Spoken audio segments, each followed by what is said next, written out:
Sinimulan ng mga pari ang kanilang gawain. Ikasyam na kabanata. Nang ikawalong araw, pagkatapos ng pagtatalaga, ipinatawag ni Moises si Aaron at ang mga anak niyang lalaki at ang mga tagapamahala ng Israel. Sinabi ni Moises kay Aaron, "Kumuha ka ng isang batang toro at isang lalaking tupa na parehong walang kapintasan at ihandog sa Panginoon. Ang baka ay handog sa paglilinis at ang tupa ay handog na sinusunog. Sabihin mo sa mga taga-Israel na magdala sila ng lalaking kambing bilang handog sa paglilinis. At kumuha rin sila ng baka at tupa na kapwa 1 taon at walang kapintasan, at ihandog bilang handog na sinusunog. Kumuha rin sila ng isang baka at lalaking tupa bilang handog para sa mabuting relasyon.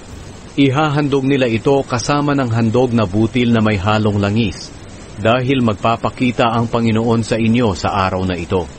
Kaya dinala nila roon sa harap ng toldang tipanan ang lahat ng dadalhin ayon sa sinabi ni Moises sa kanila.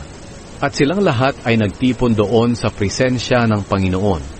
Sinabi ni Moises sa kanila, "Inuutusan kayo ng Panginoon na gawin ninyo ang paghahandog na ito para ipakita niya sa inyo ang kanyang kapangyarihan."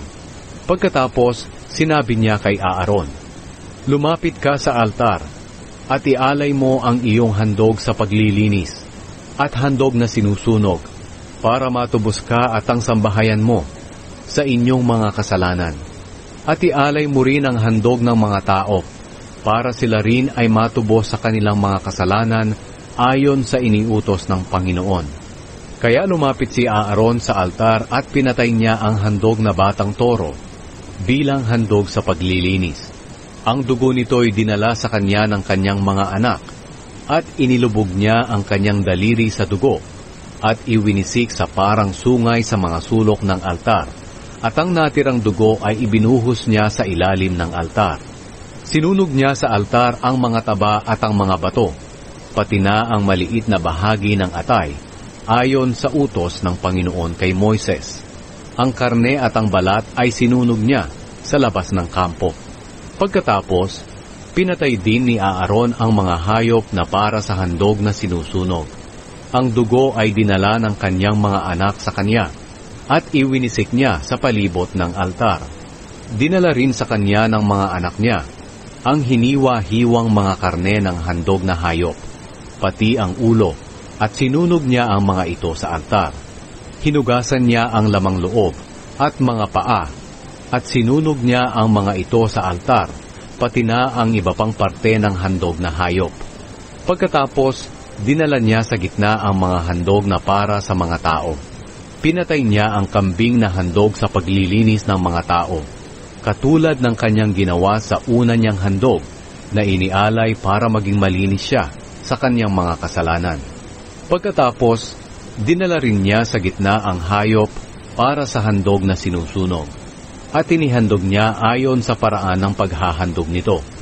Dinala rin niya sa gitna ang handog na mga butil.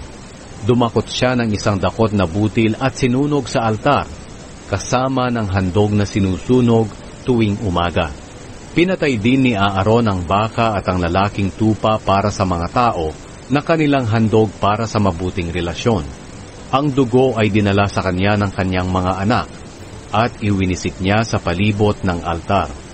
Ang taba ng mga ito, ang matabang buntot, ang mga taba sa lamang loob, ang mga bato, pati na ang maliit na bahagi ng atay, ay ipinatong ng mga anak ni Aaron sa pitso ng mga handog na hayop.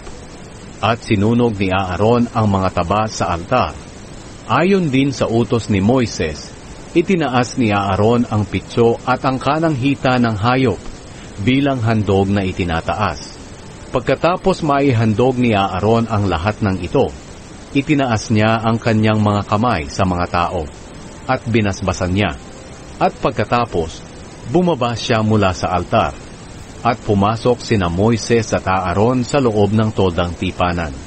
Paglabas nila, muli nilang binasbasan ang mga tao at ipinakita ng Panginoon ang kanyang kapangyarihan sa mga tao sa pamamagitan ng apoy na sumunog sa mga handog na nasa altar. Nang ito'y makita ng mga tao, nagsigawan sila sa tuwa at nagpatira pa para sambahin ang Panginoon.